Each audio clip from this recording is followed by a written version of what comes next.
Ito ang latest sa Sitio Quiapo.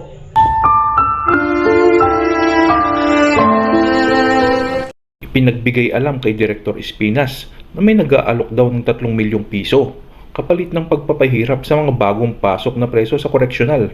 Siyempre, sa laki ng halagang inaalok sa kanila, sino ba naman ang hindi masisilaw? Dahil dito ay agad niyang ipinagbigay alam sa mga presong namumuno sa lugar na bawal nilang galawin ang mga batang Quiapo dahil may patong umano sa ulo ang mga ito. Pero kahit anong gawing pananahimik ng mga batang Quiapo, ay tila may magnet pa rin ang mga ito na sadyang lapitin ng kapahamakan. Ang grupo kasi nila Bong gusto silang sampulan ng pagpapahirap na ginagawa sa kulungan. Mariing sinusubukan ng grupo na wag pumatol sa ginagawang pambubuyo ng mga ito upang makipag-away. Pero ang tanong, hanggang kailan kaya kayang magtimpi ni na tangkol sa ginagawang pambubuyo sa kanila bago sila matuksong pumalag at makipagbasag ulo? Samantala, sumapit na ang araw ng kasalan ni na Alberto at Monique.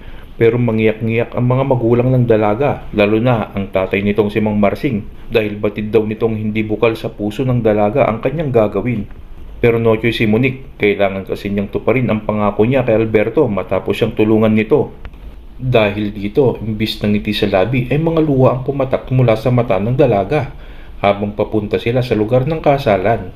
Pero meron palang kapahamakang naghihintay sa kanila. Ito kasing si Olga, nagpatanim ng bomba sa venue kung saan gaganapin ang kasal ng kanyang kuya. Magtagumpay na kaya si Olga sa pagkakataong ito? Kaya ating ang abangan dito lamang sa FPJ's Batang Quiapo. Thank you and God bless.